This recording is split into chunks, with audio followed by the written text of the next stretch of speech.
how about racism? You know, we are in the 21st century. Unfortunately, racism is still there. According to African Americans, only 8% of them, they have hope that racism problem would be solved in this country. Only 8% they have hope. The rest of them, they have just given up that anything can happen regarding racism. Who is this person, Sister Amina? Martin Luther King Jr. Okay, Dr. Martin Luther King Jr. Okay, he gave a really emotional, passionate speech way back, right? I have a dream that one day the children would not be judged by the color of their skin, but by the content of their character. So what I say is that the dream of Martin Luther King was actually fulfilled by Prophet Muhammad, peace be upon him, in the 7th century. Yes. That's how I would say it. And then you may be thinking, really, how? I mean, what? Our country for 250 years, we are not able to solve the racism problem. Muhammad, peace be upon him, by the commandment, guidance of God, he was able to solve it. How? Like, Lori, this is how he solved it. When we look into the process that the Prophet took, first and foremost, he made a strong connection of humanity with the Creator. See, for any solution, that has to be there. You know, when the abolition happened in 1920 over here, it did not work.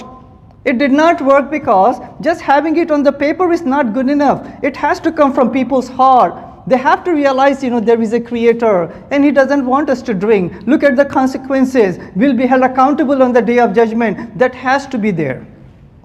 That has to be there in the equation for any solution to work.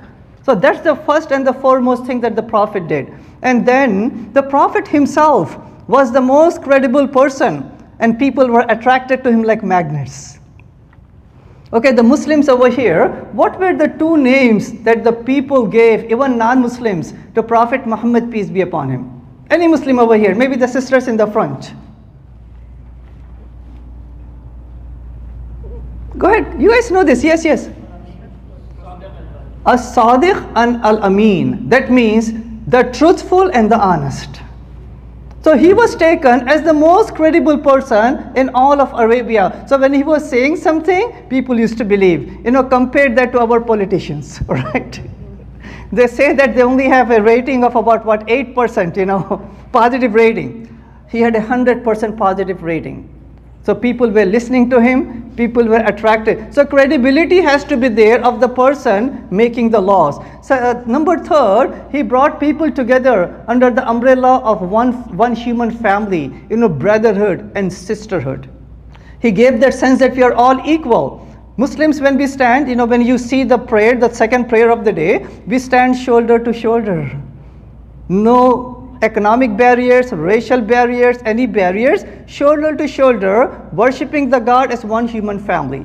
So he brought people together as brotherhood. Then he encouraged interracial marriages. Yes. See, not until like 50, 60 years ago in this country that was allowed. But Islam gave that right and the encouragement by encouraging interracial marriages that also does away with the racism. And then he started to encourage people to free the slaves. Not only freeing the slaves, he empowered the slaves and he gave them high positions.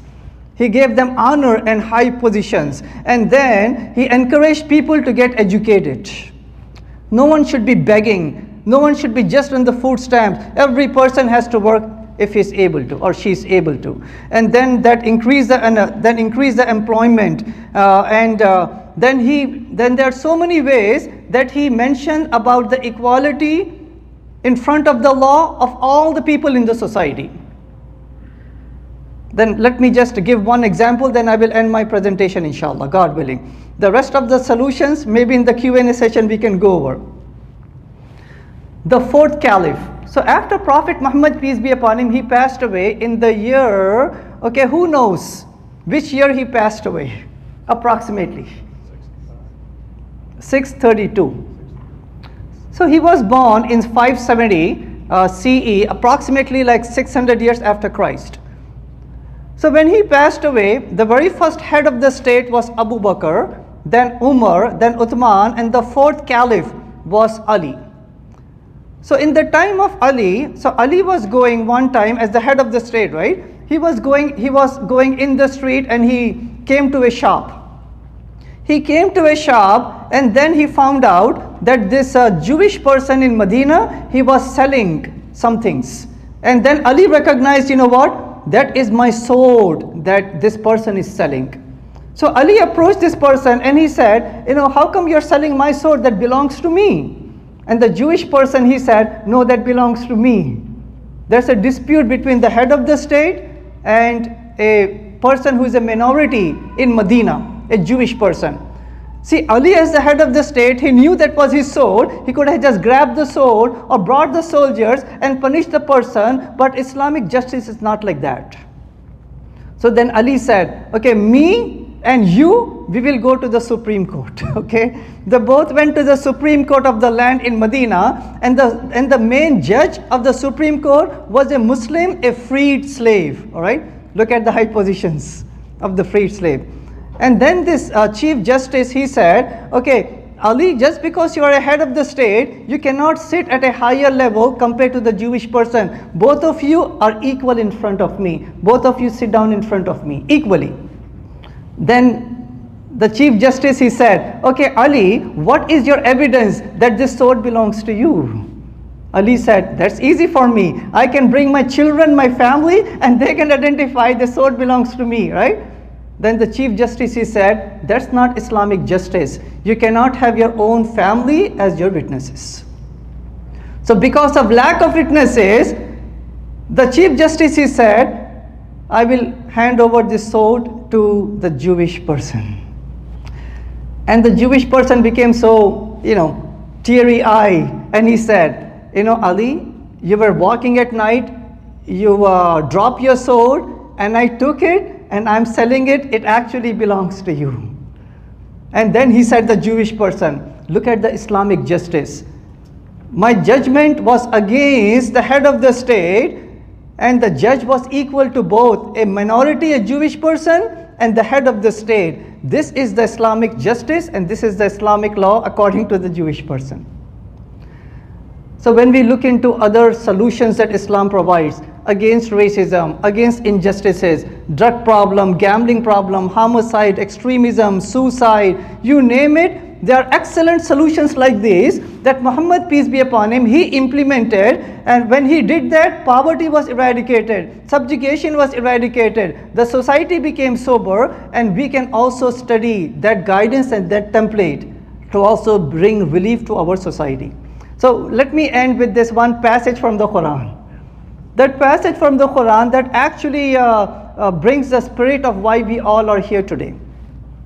So this passage is in chapter 49 of the Quran, verse number 13. All right, chapter 49, verse number 13. And God is addressing all of humanity, and God is saying, Katie, listen to this, right? It's so powerful. God is saying that, O mankind, O humanity, I have created you from one single male and one single female, and made you into nations and peoples and tribes, that you get to know each other. Not that you may hate and despite and discriminate each other. God is saying that He made us all different, so we get to know each other. And then God says that the best amongst you is the one who is a well-mannered, God-fearing person. So I pray that with God's guidance, may God bring unity and morality, and may God bring justice and peace to humanity. And with that, may God bless all of you, and may God guide all of you. Thanks a lot for coming. Thank you.